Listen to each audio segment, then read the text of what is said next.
রাঘব, তুমি আমাকে তাড়াতাড়ি নিতে এসো। শীতল, তোমার কি হয়েছেটা কি? তোমার ভাই পঙ্কজ তোমাকে কবে থেকে যেতে বলছে? যখন যাচ্ছই তখন কিছুদিন থেকে এসো। আরে যাই হোক, তোমার ভাই হয়ও, এত দূরত্ব কিসের? তুমি শুধু নিজের স্বাধীনতাকেই ভালোবাসো, কারো ফিলিংসের কোনো দাম নেই। একবার বললাম তো 2-3 দিনের মধ্যেই ডেকে নেবে। আচ্ছা বাবা, ঠিক আছে। এই বলে রাঘব শীতল আর ইয়াশকে ট্রেনে বসিয়ে দেয়। আর কিছুক্ষণ পর শীতল ও ইয়াশ ঘুমিয়ে পড়ে। আর পরের দিন সকালবেলা শীতলের ফোন আসলে। শীতল কিছুক্ষণের মধ্যেই ট্রেন স্টেশনে পৌঁছাবে। আমি পঙ্কজকে বলে দিচ্ছি, ও তোমাকে আর ইয়াশকে স্টেশনে নিতে চলে আসবে। না না, তার কোনো দরকার নেই, আমি অটো নিয়ে চলে যেতে পারবো। এই বলে শীতল ফোনটা কেটে দেয়।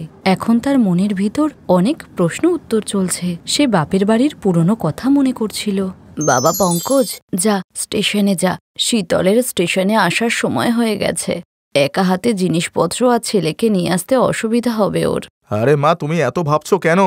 আরে ও কি প্রথমবার এই সাগরপুরে আসছে নাকি? ও সব কিছু চেনে, ও ঠিকই চলে আসবে। চিল মা, চিল। দেখ, আমি বেঁচে থাকতে এসব বলিস না। আমি মরে যাওয়ার পর যেভাবে ইচ্ছা তুই সম্পর্ক রাখিস। এসব কথা মনে করে শীতলের মুখে হালকা হাসি ফুটে ওঠে, কিন্তু একটু পরেই সে আবার উদাস হয়ে যায়। আসলে 1 বছর হলো শীতলের মা মারা গেছে। তার বেঁচে থাকা অবস্থায় সে কোনো না কোনো বাহানায় শীতলকে নিজের কাছে ডেকে নিত। আর শীতলও তখন সম্পূর্ণ অধিকারের সঙ্গে নিজের বাড়ি যেত। কিন্তু তার মা মারা যাওয়ার পর থেকে বাপের বাড়ির সঙ্গে যেন তার সম্পর্কই নেই। এখন সে বাপের বাড়িকে নিজের বাড়ির মতো অনুভব করতে পারে না। মা থাকলে এতক্ষণে 10 বার ফোন করে ফেলতো, কিন্তু দাদা বৌদি একবারও ফোন করলো না। কিছুক্ষণ পর স্টেশনে গাড়ি থামলে শীতল একটা অটো করে তার বাপের বাড়িতে পৌঁছায়। আরে দিদি, তুমি এসে গেছো? আসো আসো, অপেক্ষা করছিলাম তোমার জন্য।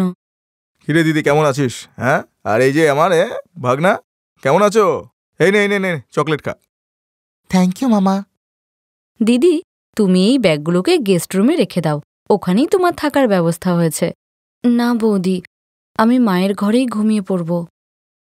আরে কিন্তু ওই রুমটাকে তো আমরা স্টোর রুম করেছি, আসলে জিনিসপত্র রাখার তেমন জায়গা নেই। আর শীতলের মন খারাপ হয়, আর সে চুপচাপ নিজের জিনিসপত্র গেস্ট রুমে রেখে দেয়। আর সন্ধ্যাবেলা বৌদি সাহায্য করতে শীতল রান্নাঘরে গেলে এখানেই তো ছিল, জানি না কোথায়।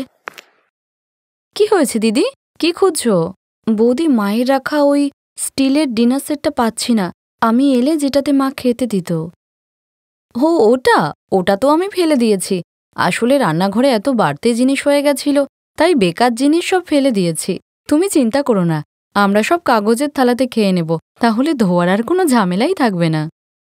মা সবসময় স্টিলের বাসনেই খেতে দিত, কিন্তু এখন তো।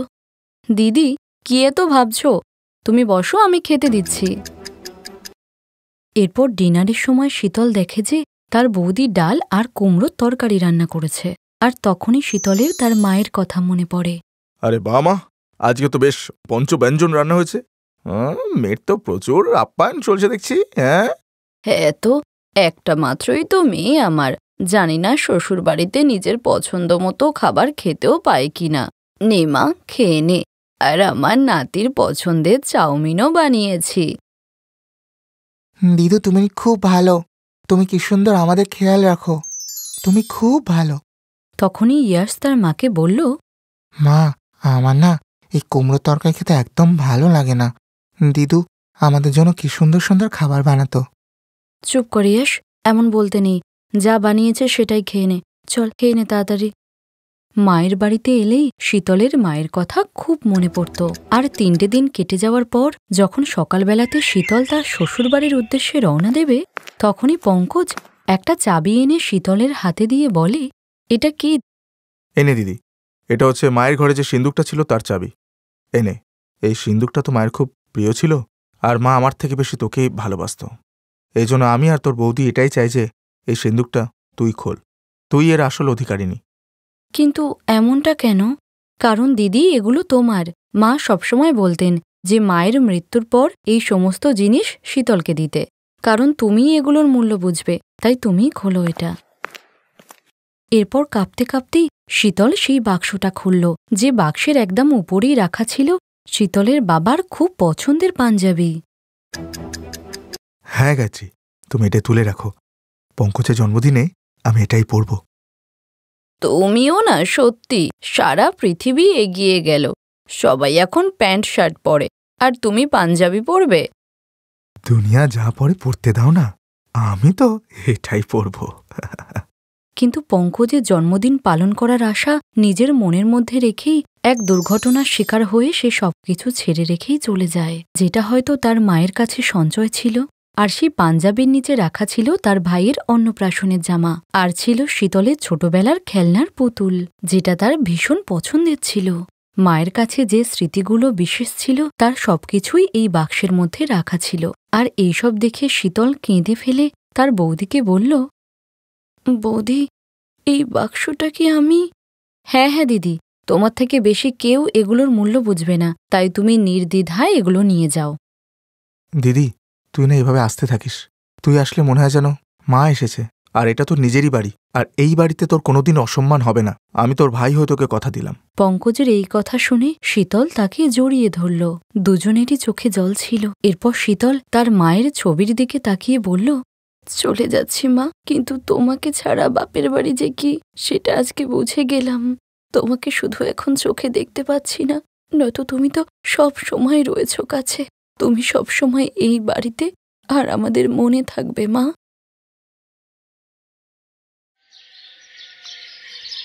যাক, অ্যাটলিস্ট ম্যাডাম তাহলে এলেন। সুনীল, সরি, আসলে তুমি তো জানো এই রাস্তাগুলোতে কত ভিড়। তুমি জানো আমি হোস্টেল থেকে 1 ঘন্টা আগে বেরিয়েছি। একে অটো কত দেরি করে পেলাম, তার উপর রাস্তায় এত জাম। কি বলবো, মনে হচ্ছে সারা পৃথিবীর সঙ্গে লড়াই করে তোমার কাছে এসেছি। সে যাই হোক, কেউ কি তোমার সাথে জিততে পারবে কালীমাতা? কি বললে সুনীল তুমি? বাকিদের মতো তুমিও আমাকে নিয়ে মজা করছো? যদি তুমি আমাকে অপছন্দ করো তো? আরে না না, তুমি আমাকে ভুল বুঝো না প্লিজ। আমি তো তোমার মুড ঠিক করার চেষ্টা করছিলাম। থাক সুনীল, আমি সব বুঝেছি। তুমিও বাকিদের মতনই অমন। না সোনালি, এরকম বলো না প্লিজ। আমার সত্যি অনেক বড় ভুল হয়ে গেছে। আমি তো তোমাকে হাসাতে গিয়ে কাঁদিয়ে ফেললাম গো। আমায় ক্ষমা করে দাও। হ্যাঁ হ্যাঁ ঠিক আছে, কিন্তু ভুল করেও আর কখনো কালিমায়ের সঙ্গে পাঙ্গা নিও না, বুঝলে? এই বলে সোনালি জোরে জোরে হাসতে লাগলো। আসলে সুনীল ভেবেছিল যে সোনালি সত্যিই ওর উপর রাগ করেছে, কিন্তু এমনটা তো নয়। আসলে সোনালি খুব হাসি খুশি আর বুদ্ধিমান একটি মেয়ে। সে জানতো যে সুনীল তাকে খুব ভালোবাসে। সোনালির বাড়ি গ্রামে হলেও বাইরে পড়াশোনার জন্য সে গার্লস হোস্টেলে থাকতো, কিন্তু তার গায়ের কালো রঙের জন্য সবাই তাকে অপছন্দ করত। শোনো না, একটা কথা জিজ্ঞাসা করব, সত্যি কথা বলবে কিন্তু। হ্যাঁ বলো না। কলেজে তো সেরা রূপসী কত সুন্দরী আছে, তাহলে তুমি আমাকে কেন পছন্দ করলে? দেখো সোনালি, আমি ছোটবেলায় এই জ্ঞানের কথাটা বুঝতে পেরেছিলাম যে ভগবান আমাকে কোনো কালো মেয়েকে উদ্ধার করার জন্যই এই পৃথিবীতে পাঠিয়েছেন, বুঝলে? সুনীল আবার? আচ্ছা আচ্ছা, সত্যি কথাটা বলছি তাহলে শোনো। এটা সত্যি যে তোমার গায়ের রংটা কালো, আর তুমি কোনো রাজা মহারাজেরও মেয়ে নও যে আমি তোমাকে পয়সার জন্য ভালোবাসবো। তো বুঝেছেন ম্যাডাম, সমস্ত খেলাটা ওই মনের ফ্রিকোয়েন্সির, যা ওই ফর্সা মেয়েগুলোর সাথে মেলেইনি। শুধু মিলেছে তোমার সাথে। তুমি মানো আর না মানো, তোমার মনের যে সৌন্দর্য আমি দেখতে পেয়েছি তার কেউ দেখতে পাবে না, বুঝলে আমার ব্ল্যাক বিউটি? এটাই হলো আসল কথা। সুনীল আর সোনালি একে অপরকে খুব ভালোবাসত। বিকালবেলায় সোনালি যখন তার হোস্টেলের ঘরে পৌঁছালো, তখন সে তার ড্রয়ার খুলে ফোন বার করে দেখে তার ফোনে তার মায়ের 4টে মিস কলস রয়েছে। হ্যালো মা, কেমন আছো তুমি? কেমন আছি, গলা শুকিয়ে যাওয়ার মতো অবস্থা হয় যখন তুই আমার ফোন তুলিস না। মনে উল্টোপাল্টা ভাবনা চিন্তা আসে, কোথায় ছিলি তুই? মা, আমি ঠিক আছি, তুমি একদম চিন্তা করো না। আমার সঙ্গে সুনীল আছে তো। কি বললি? সুনীল? এটাকে? আসলে মা, কিছু না। সোনালি, সত্যি করে বল, তুই আবার কারো চক্করে পড়ে গেলি না তো? না মা, আসলে ও আমার খুব ভালো বন্ধু। ঠিক আছে, আমরা কালকেই আসবো তোর বন্ধুর সঙ্গে দেখা করতে। না না মা, তোমার এখানে আসার কোনো দরকার নেই। বললাম তো আমরা শুধু বন্ধু। আমি আর তোমার একটা কথাও শুনবো না। আমি আর তোর বাবা কালকে যাচ্ছি, ব্যাস। ঠিক আছে মা, কিন্তু একটা রিকোয়েস্ট। হ্যাঁ বল। মা, কাল তোমরা একদম সাদামাটা সেজে এসো প্লিজ। এই বলে সোনালি ফোনটা কেটে দিল। গায়ত্রী সোনালির কথা কিছুই বুঝতে পারছিল না। তখন সোনালির বাবা বলল, কি হলো গিন্নি, তুমি এত চিন্তিত কেন?